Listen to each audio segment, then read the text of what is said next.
Docteur, Oui, bonjour. alors forcément, on pense à nos organismes qui souffrent par ces temps de chaleur, notamment les personnes âgées, les personnes fragiles, même si malheureusement, on commence à s'habituer à ces vagues de chaleur Non, c'est vrai. chaque été. C'est vrai, la Terre est en train, depuis une dizaine d'années, rentrer dans une nouvelle ère. Il faut vraiment comprendre ça.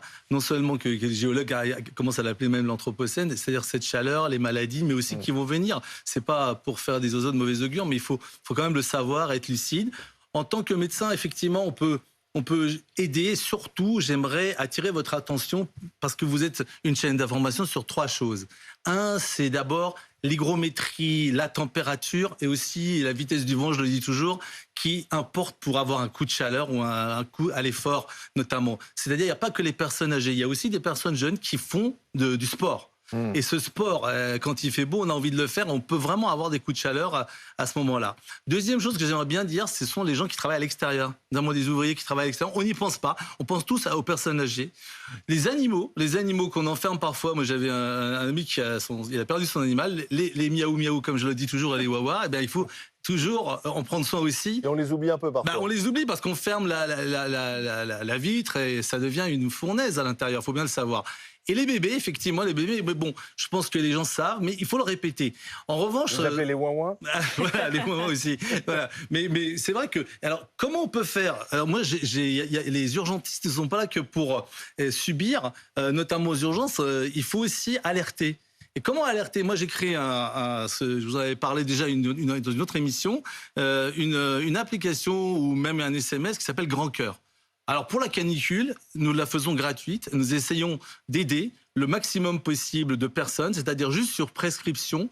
Les personnes âgées qui n'ont même pas de téléphone smartphone, peuvent par SMS simple envoyer s'ils ont maux de tête ou température. Vous voyez, on l'a fait très simple, très très simple. Et pour essayer de répondre, et on aide les personnes de ce style qui peuvent aussi transmettre leurs données, voilà, et que automatiquement il y a des réponses et on les aide. Voilà, alors, par exemple, ça, c'est Grand Cœur et je suis content de le présenter avec vous. Une application pratique pour aider et prévenir les... Je pense qu'il y a beaucoup plus d'enjeux sur la limitation du réchauffement climatique. Oui. Et donc ça, c'est là où on doit mettre tous nos efforts. Et je pense que ça, les sujets sont connus. Maintenant, il faut les mettre en application. Alors justement, pour donner encore une petite note pragmatique, on préconise souvent de se réveiller un peu plus tôt. De toute façon, on dort moins quand il fait chaud et qu'il fait jour assez rapidement. On dort mal aussi, bien entendu, mais enfin bon, on se réveille. Parce qu'il y a des enfants qui ne se réveillent pas. Bon, alors donc, ce que je voulais dire, c'est surtout que, effectivement, le matin, prendre un peu plus décalé dans les pays chauds, c'est exactement ce qui se passe. Et une sieste qui peut aider aussi les personnes âgées, mais aussi les tout petits. Et on dort plus facilement à ce moment-là l'après-midi.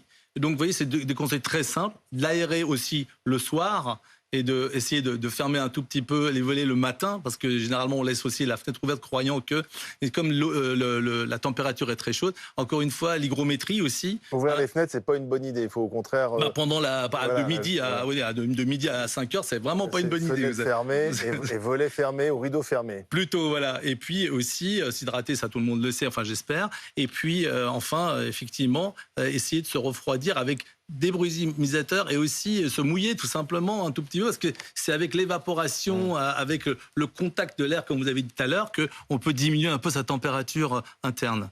En fait, c'est un équilibre à avoir. Un tout petit mot pour les urgences, parce que si on fait de la prévention, n'oubliez pas que les urgences sont dans une situation un peu difficile, délicate, les médecins également, les soignants aussi. Sont même fermés cet été. Donc mieux faire beaucoup de prévention. Ce que vous dites là n'est pas inutile, franchement. Pour éviter d'aller aux urgences. Écoutez, qu'en 2003, quand j'y étais, nous avions 4 à 5 hospitalisations à l'hôtel Ambroise Paré, où j'ai travaillé comme praticien à l'époque. Nous en avions 50 par jour. Je ne sais pas si vous vous rendez compte ce que c'est que 50 hospitalisations par jour qui arrivent alors qu'on en attend 5. Donc pour éviter ce genre de choses, parce qu'il y a pas que des gens qui décèdent, heureusement, mais il y a une diminution de la mortalité actuellement, donc faisons passer le message que prévenir, est-ce que j'ai dit tout à l'heure, ça a l'air un peu comme ça, fait de la pub, non, pas du tout. C'est du bon sens, c'est du bon ça sens. évite de voilà, finir aux urgences. et faire de la prévention avec Grand Cœur, comme je l'ai dit tout à l'heure, c'est intelligent, c'est pas uniquement pour faire un peu de pub. Voilà ce que je voulais dire aussi. Merci à tous. Madame Borne a été confirmée à Matignon.